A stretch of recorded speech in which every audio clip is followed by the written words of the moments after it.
Okay, now specifically, let's look at Israel-Hamas conflict, war impact of the October 2023. Israel imports or buys 5.5 to 6 billion dollars worth of refined petroleum products from India. Imagine we don't have excess petroleum, which means we are importing petroleum from Middle East, and in our refinery, which has excess capacity, about 6 billion worth of petroleum products we export to Israel. Now, it's well understood, therefore, that in a conflict or war like this, Israel would not like to lose even one source of this because it doesn't have oil of its own or refineries of its own. And so there must have been a handshake somewhere that this particular part is not affected. Remember, these products cannot be bought directly from Middle East countries also like Saudi Arabia or UAE, etc., because they don't have the spare capacity of refined petroleum products, lubricating oils and diesel and things of that sort. And India is kind of figuring out a niche in this, that we have the refineries or we can add refineries. Remember, in the IMEC project, Saudi Arabia has decided to invest $50 billion in a refined products refinery as part of the IMEC project. Now, as per the Global Trade Research Institute, Indian companies exporting products to Israel may have to pay higher premiums and shipping costs, which will reduce their profitability.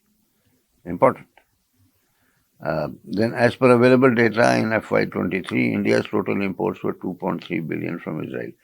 One of the few countries where we have a trade surplus, almost of the, like we are exporting about 250% of what we are importing. One of the few countries. So would it like to lose that crown where we have a trade surplus?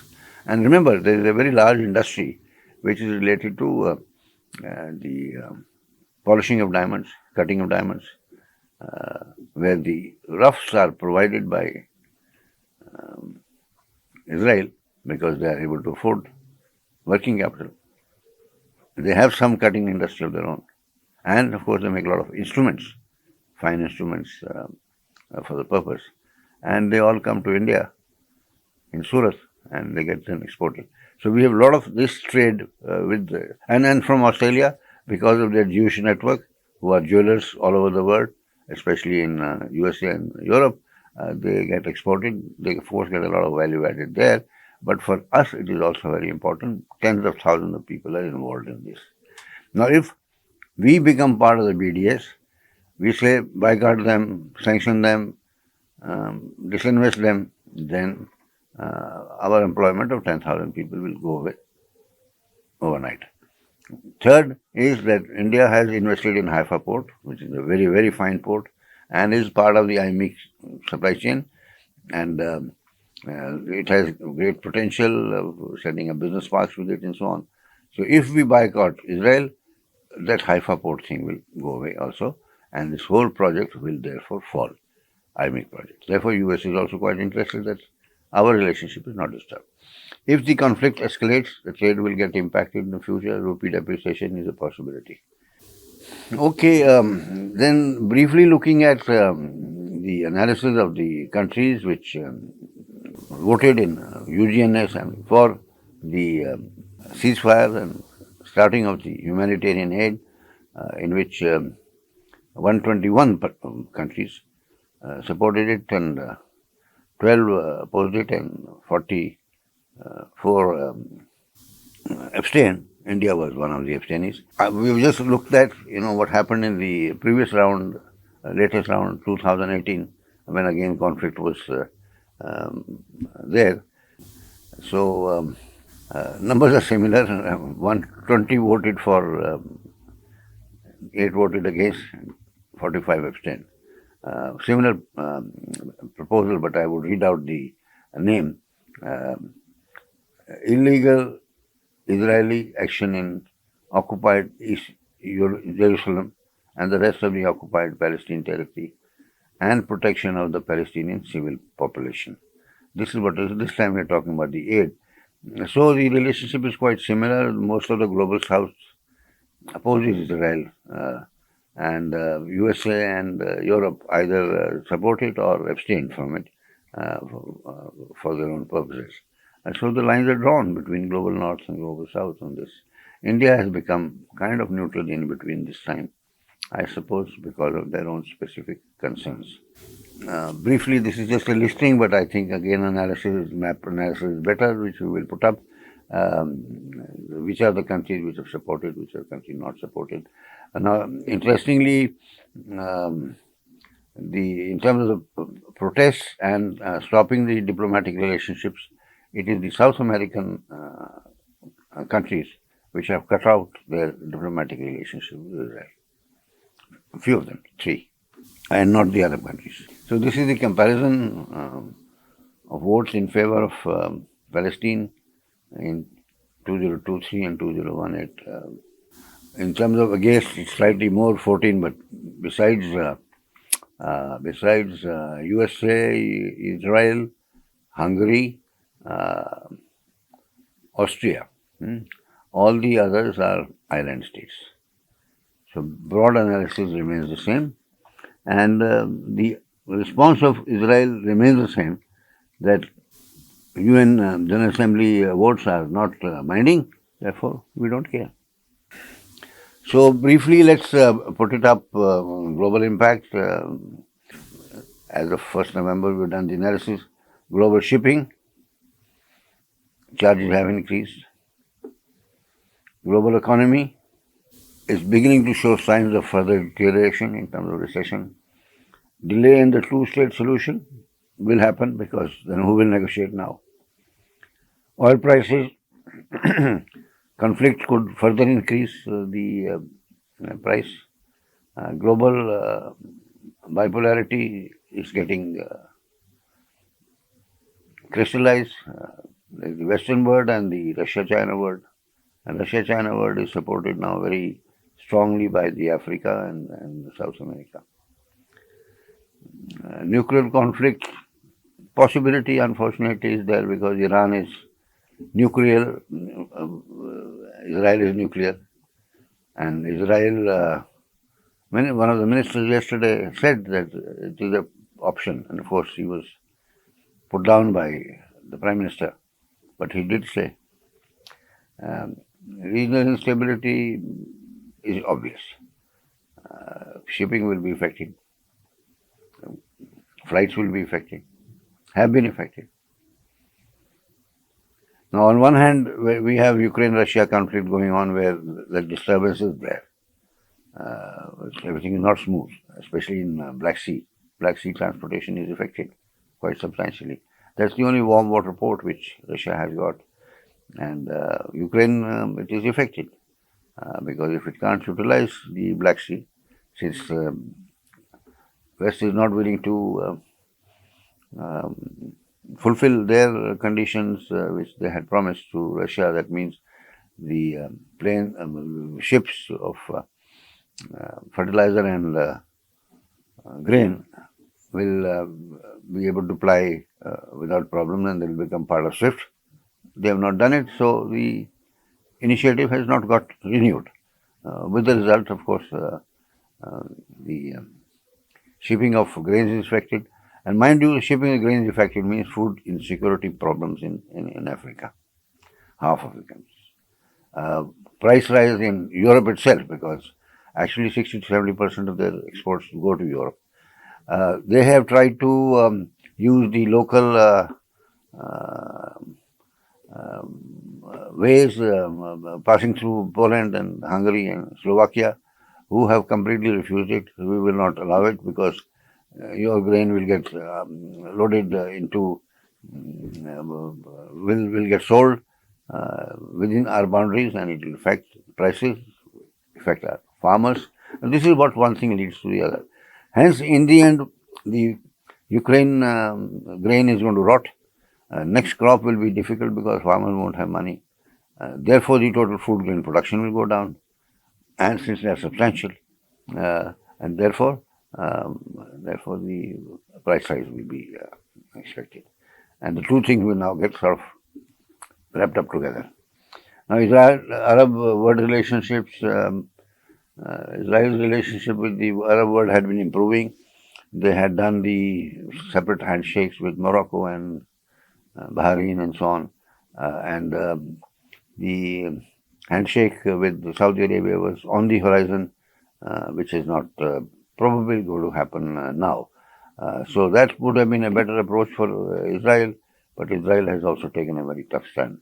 And then, of course, air traffic is disturbed, which creates problem in terms of repatriating our people. 18,000 people are there US in Israel from India, and every day about 1 or 2 flights bring them. And then the question is humanitarian aid. The Rafah border has been opened up with Egypt, but maybe 20, 30 trucks pass through every day because they have to be checked up for any arms and so on and so forth, while 200-ton trucks used to be passed on earlier. So even high food grain is difficult.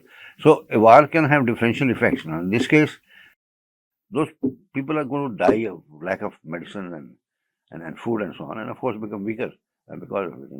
They're coming from places which were refugee camps to something which are not even refugee camps. So this is the net impact, social net impact. So just briefly looking at what's happening in the environment, Yemen's Houthis who control the southern Yemen are entering war. Now that's like a proper machinery, war machinery, military machinery. They have the pictures available of their parades, military parades, and they have got everything which the normal military has got, and number estimating about 300,000 there. They say that it is supported by Iran, and some of their rockets were killed by the American forces, and they have said that we are coming in support of Palestinians. Now, it is in this context also that yesterday, 5th November, even on a Sunday, Mr. Blinken, the Secretary of State, US, went and met Iraq, talked about the safety of their personnel and the bases there. The Indian Foreign Minister went to Iran. Mr. Blinken is meeting today Mr. Abbas, the president of PLO, Palestinian Authority, as you want to call it. And before that, the Arab countries summit was there. They basically said that this ought to stop, but there is big time diplomacy. Mr. Blinken has met and may be meeting again the Jordanian king also. So they are making these peace efforts, but the basis is not there. The basis of peace is not there. They are generally now saying the US and the Europeans and all that they will that there should be conditional pause, intermittent pause for the transmission of the humanitarian aid. Why should it not be happening even if there is a bombardment? Why should they bombard the trucks? They know identification. What is the satellites for, and what do you saying intelligence for? They don't know these trucks are going and they have humanitarian aid, and they have been all checked up at the border. But they're saying there will be humanitarian pauses, which means anytime and every time they say that pause is over. This is like old Vietnam thing. Those who remember, and then we start pounding again. Same civilians. First get them out of North Gaza, and then pound them. No, this will not work. I mean, they're not, nor are any journalists allowed. So they can say they killed one chap, and but 200 civilians with it. It's just their statements, nothing else. Hamas doesn't make any statement that how many of us have died. They have started now saying that, if you keep on doing it, because these guys are also there only, which were else are there. Yesterday, therefore, the news is that 50 out of the 220 have died. There is interest on part of USA, UK, and all that, Israel also. But Israel is willing to forego their people. Uh, they have an interest to say that their hostages can be recovered. Hamas has given conditions, release our guys, release this time. That's why we brought them. There is no other concern. Now, who will negotiate for it? Qatar has been given the kind of responsibility from Qatar has a relationship. But Qatar's own Al Jazeera people have been killed. So many of them and their families. But Qatari government did also negotiate for the other things. So sometimes there is a very small country, it develops a particular role. So Qatar has a role in terms of the hostages. The other side, whether Israel will agree or not, actually I doubt it. They might release some, but not release all those 2,000 plus. Now, something got leaked out where Israel has a concept plan how to ship Gazans to Egypt, Sinai. Egypt clearly says that we can't accept any more, not even one more. You see, because we already have 1 million, and this is a great load on us. Because people who come refugee camp, what are they adding value to the economy? Very little. And this is where the economic loss is there. If they are in whatever Gaza Strip, good or bad infrastructure, but they are adding economic value and then eating. If they go to refugee camps like in Sinai, Sinai is desert, nothing grows there, and there is no infrastructure. So what will they do? And everything will have to be subsidized. Bring water, bring electricity, bring medicine, bring hospitals, etc. Who will do that? Who will do that? They think Egypt will do it. Egypt and Jordan both have said that we have done enough in the past. We have 1 million, or in case of Jordan, 2 million. Already the population is of Palestinians is more in Jordan, which means it affects politics, you see, right? And in case of Egypt also, they don't want to disturb it, right? So they say, why there are the deserts within the Israel? Why don't you take them there? They don't directly say that, Saudi Arabia is full of huge deserts. Why don't you take them there? No, but they just bounce again back on which means make a suggestion through this leaking, which does not make any sense. There is a report which says that strikes which were done in Lebanon recently, when journalists died, were targeted. See, one thing is a by chance death. The other is you target the family of Al Jazeera's, Arabic bureau in Gaza. 14 of them. And then another one in Lebanon. So total 32 scribes killed, out of which 4 are Israelis also. I have not seen any other war. Look at the comparison in the Ukraine war. That the other party has targeted killing of generals. And this is civilized people.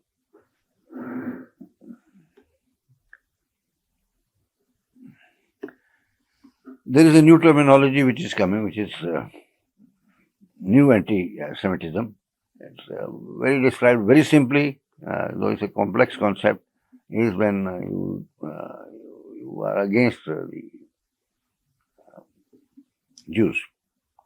And Semitism is to support Jewish culture and Jewish ideas, and anti-Semitism is against it. So, number of places this is developing. This is just like the other side of the coin is Islamophobia. There are too many Palestinians and Muslims in general getting into European countries and all that, and there is a reaction against them. So, like Quran burning and so on. Now, therefore, that means overall there is more negativity in the society. And out of that, this will generate some extremists who will do extremist acts which will have out of proportion impacts on people. Jewish people are great, Muslims are great, Hindus are great, Christians are great. We learn from each other, we enjoy each other's functions and so on and so forth. Now, compared to that, in such a large country in India, though some allegations are made that the current government is too much rightist and they are against. No, there are no killings, there is nothing of the sort. Somebody gets killed in such a large society for some reason or the other, fights with neighbors and whatnot, is a different matter. We can't convert that into saying that it is anti-Islam or Islamophobia or it is anti-Christian. Nobody would allow that in India. Once in a while, some event will take place. There are 300,000, I'm repeating, mosques in India. Supposing one mosque gets affected for whatever reason in a year, will that be anti-Islam? No, it won't be. And there are million plus temples. If few temples get broken for one reason or the other, the government also does that sometimes to make the path for the infrastructure and so on. Be that as it may, now it's being alleged and being discussed that whether there is a new anti-Semitism on rise. And let's remember, this time Israel proper, since it has blocked so much of social media and other media, is also not going to get a very good hearing from the journalists and the independent people who may want to support them. There is the other side of the coin, therefore. So this is the impact of the war.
I think I just figured out why the US, UK, and France are so adamantly pro-Israel right now. Like, we all knew it had to do with money, but I'm gonna tell you exactly how. This is a shout out to my uncle who told me to do some research on the Ben Gurion Canal, and I did, and I took notes. Now, who is Ben Gurion? He is known as the founding father of Israel. He was the first prime minister, yes, you guessed it, in 1948.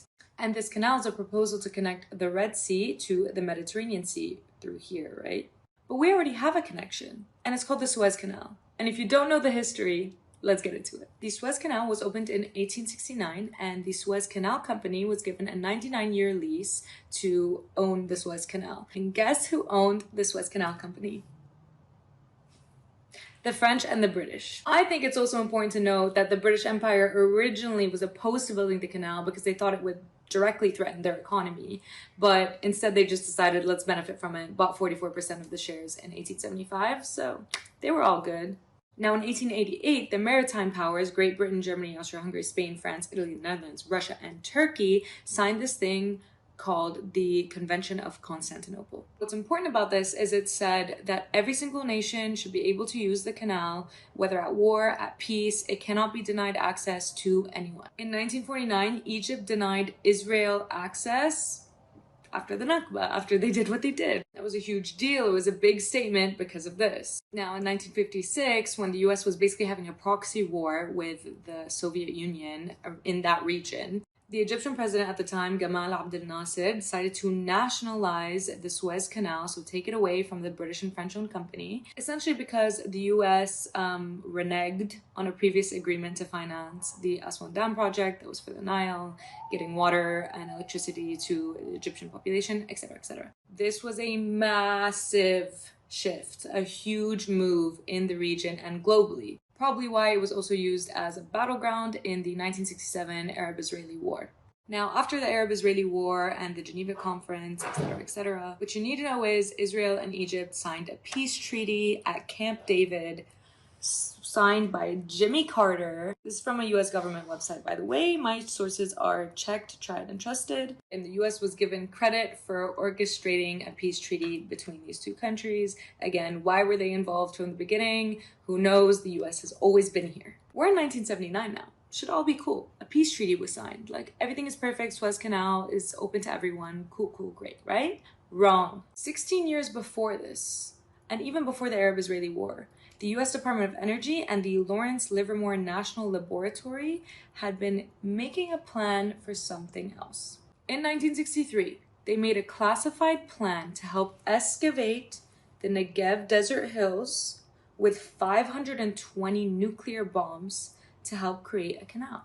This was only made public in 1993 and 1994, depending on the sources you check. So at the time of the peace treaty, nobody knew this was going on, except, of course, Jimmy Carter. Now, we could also talk about how the war was a product of collusion between Britain, France, and Israel, and they decided to initiate the war, but we'll save that for another time. You might be asking yourself, why do they want to build another canal? Like, we have the Suez Canal right here. Why do we need a canal through here? This is where the money comes in, baby. Without the Suez Canal right here, ships from Asia would have to go all the way down and around Africa in order to reach Europe. This canal right here currently sees the passage of 12 to 15%, depending on the source you check, of the world's trade and 10% of the global oil distribution. Just this little canal right here. Now, who benefits from this? Egypt, of course. It's their canal, right? In 2023, they broke records and made a revenue of 9.4 billion US dollars. Yay for Egypt, right? Well, how do you think the US, the UK, France, and Israel feel about that?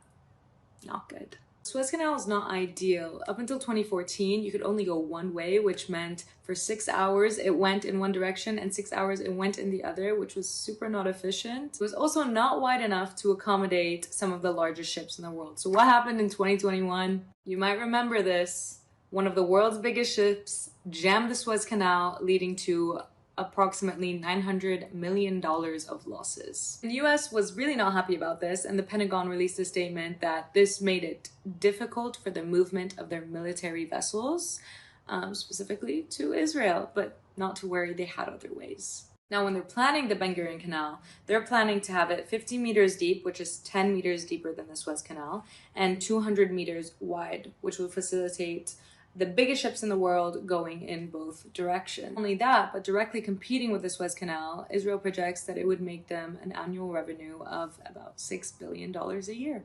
Plus. And now for the interesting part. There's one feature about the Suez Canal that's also really inconvenient, and that's the fact that it's built on pretty sandy shores. Now, I'm not an engineer. Now, from what I read, sandy shores are pretty inconvenient for a canal. They constantly need maintenance. But where Israel wants to dish it out to the Mediterranean Sea, it's a rocky land texture, which is ideal for these conditions. Let's zoom into this. That's the Gaza Strip. How annoying is the placement of the Gaza Strip for them? They have to actually turn the canal around so that it avoids this piece of land. Do you see what I'm getting at? They don't want ships to have to do this entire round and add a little time and inconvenience to their journey and have such close proximity to Gaza. What if they just built it through Gaza?